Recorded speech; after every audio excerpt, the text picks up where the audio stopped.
je vous ramène un peu dans l'histoire, parce qu'on accueille Yvan Boucher et Joël Fortin. Vous l'apercevez déjà en train de traduire ce que l'on dit. La scène se passait il y a quelques semaines à l'émission La Pause d'Or. Nous avons accueilli pour la première fois quelqu'un qui était handicapé. Nous pouvons en parler. Et c'est Yvan qui était l'interprète. On l'aperçoit ici. Et je dois avouer, Yvan, et je ne sais pas si c'est la même... Bonjour à tous les deux.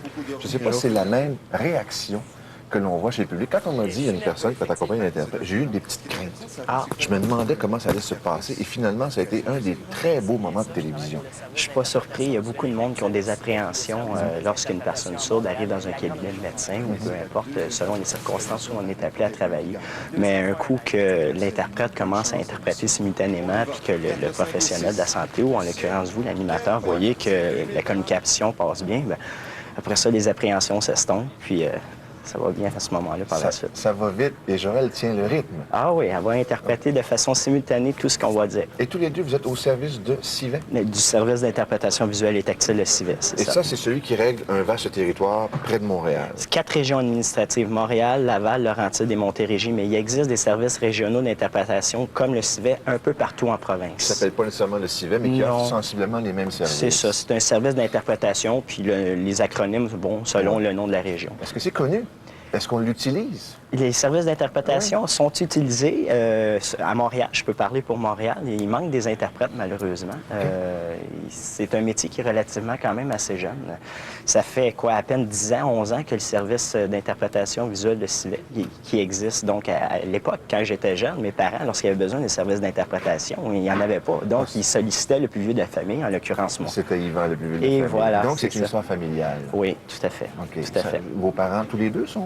Ma mère est sourde et muette, sourde de naissance, tandis que mon père est devenu sourd à l'âge de 10 ans dû à une méningite. Donc, il a fallu que j'apprenne la langue des signes pour pouvoir communiquer avec mes parents ainsi que mes 2 frères.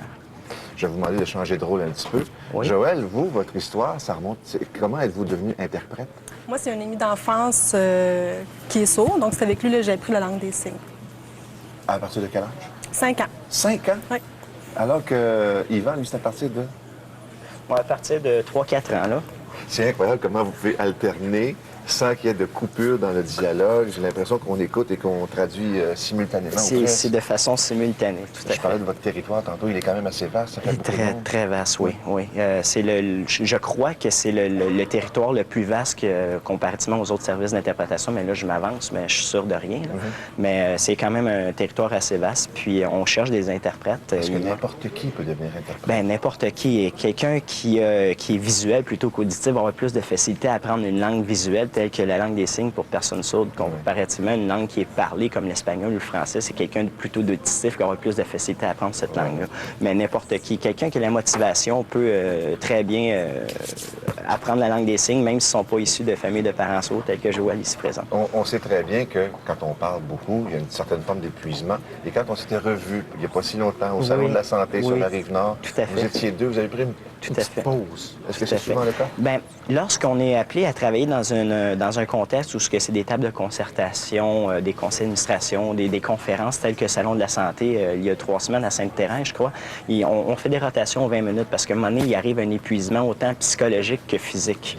Donc, pour éviter les blessures professionnelles, on est appelé à travailler en rotation 2 par 2. Donc, le plus important qu'on doit retenir ce matin, et pour Joël et pour vous, c'est qu'on recherche des interprètes. Il y a de la place. Tout à fait. Puis, si vous me permettez, M. Mongrain, je voudrais vous remercier personnellement, ainsi que toute l'équipe de TVA, de permettre tout à fait l'accessibilité, l'accès aux personnes sourdes qui vont regarder l'entrevue ce matin avec l'interprète. Parce que s'il n'y avait pas d'interprète, les sourds ne comprendraient pas ce qu'on se dit. Voilà. Ce qu'on se dit. Donc, c'est tellement simple parce que, je vous l'ai avoué, bien humblement, j'avais une certaine source d'inquiétude. Je suis pas habitué dans mon métier.